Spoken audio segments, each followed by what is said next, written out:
Let's talk about chanting for a while. Yogananda, as I've said earlier in these classes, in this course, used to say that chanting is half the battle. What did he mean by that? Well, chanting helps to awaken feeling in the heart. It helps to direct the mind. It helps to create enthusiasm. Sound also has a vibration. Sound instantly affects the nervous system, instantly affects the consciousness. Civilizations that have allowed their music to become degenerate have also become degenerate themselves. Civilizations that have emphasized good music have risen. This causes one to have a certain amount of fear for our present time, where music really doesn't even emphasize beauty. It doesn't emphasize elevation. It's almost as if it deliberately wanted to debase, to make a person more material, grosser, heavier. But chanting, and songs particularly that have been spiritualized, that was the expression Yogananda used, that the spiritualization of a chant is when you or anyone else has chanted that chant over and over and over until he has a divine contact. And it's almost like the vibrations that build up in a place where when people meditate deeply, or especially if somebody has had some really deep spiritual experience, those vibrations linger, and when somebody else meditates there, he feels it. Well, a song isn't a place, but it too can gather vibrations. And a song that has been sung with devotion for a long time, maybe even centuries, particularly a song that has helped even one person to enter a state of ecstasy. Such a chant, if you sing that in meditation, its vibrations help to bring you inwardly and up into a higher state of consciousness. The other aspect of it is that songs use words. We don't just sing lum-de-da-da-do. We sing words that have meaning. It's like saying a prayer, but adding that extra power to the prayer that makes it much more effective. And then the difference between chants and, say, hymn singing is that by repeating them over and over, you go deeper and deeper into your subconscious, into your mind, into the superconscious. And so we repeat these chants. Another interesting thing is, if you'll notice, most hymns are about God, not to God. Somehow the concept didn't come in that we should sing as a prayer. We pray, then we sing, and we sing about Him, and we sing, "A mighty fortress is our God," and all sorts of things of that nature. But with these chants, they are prayers put to music. The music gives that added vibration that makes them more powerful. The repetition of them, instead of just singing one word which only enters the mind, you sort of vaguely recognize the meaning of it.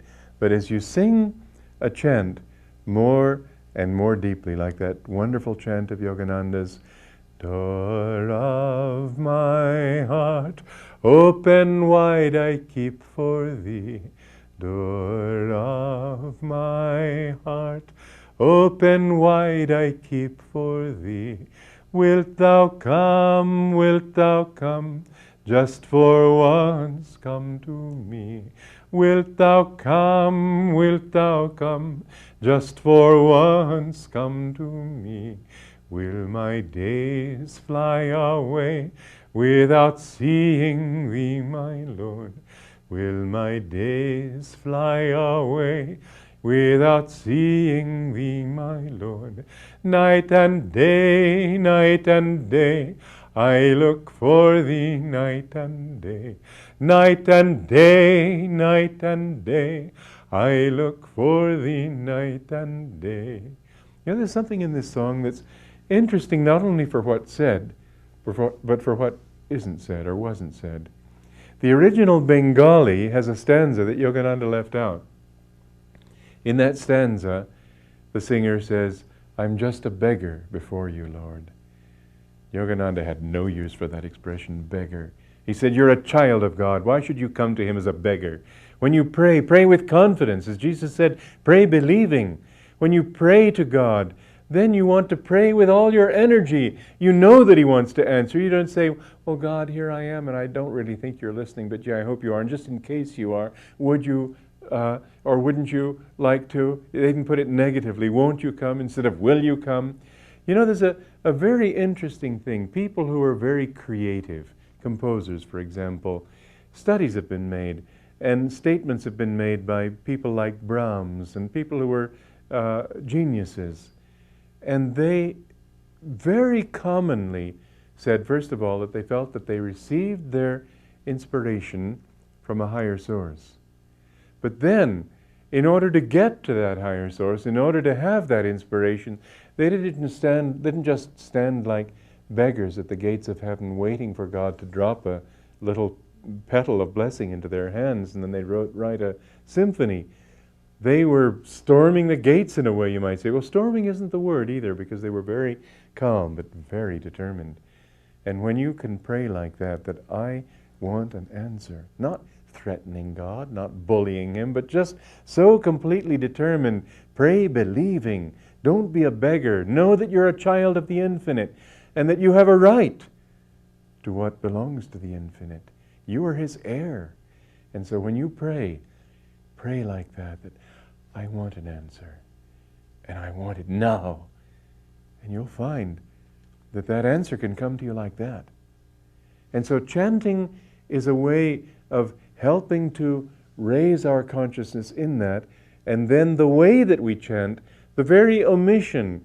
It's interesting, when I went to India and learnt the chant in Bengali and learnt that stanza and realized that he hadn't translated it, and realizing also, of course he wouldn't have translated, because he always said that we shouldn't be like beggars before God.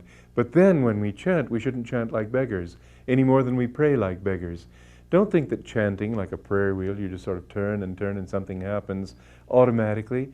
Nothing happens automatically in the divine kingdom. You have to make it happen by your own devotion, by your own willpower, by your own absolute determination that you reach there. And so when you chant, chant in that way. Door of my heart, open wide I keep for thee. Wilt thou come, just for once come to me. And if you can pray in your heart like that, these chants, these words, the music, the vibration, and above all the intensity, can take you very deep. Now, how should you chant? Well, first of all, you've got to sort of shout down your restless thoughts, eh? So let's do it that way, that you sing loudly, first of all, and sort of get your mind together, sort of generate the energy.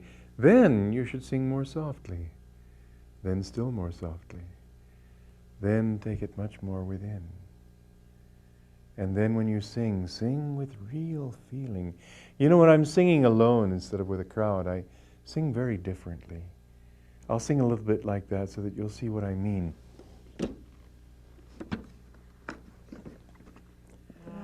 Door of my heart, open wide I keep for thee. Door of my heart, open wide I keep for thee. Wilt thou come, just for once come to me? Wilt thou come, just for once come to me? Will my days fly away without seeing thee, my Lord? Will my days fly away without seeing thee, my Lord? Night and day, I look for thee, night and day, night and day, night and day. I look for thee, night and day. Door of my heart, open wide I keep for thee. Door of my heart, open wide I keep for thee. Wilt thou come, just for once come to me? Wilt thou come?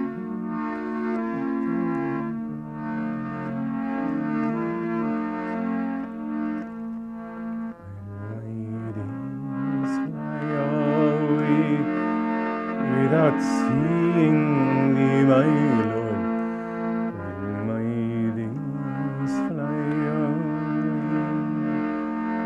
without seeing night and day, I look for thee, night and day, I look for thee,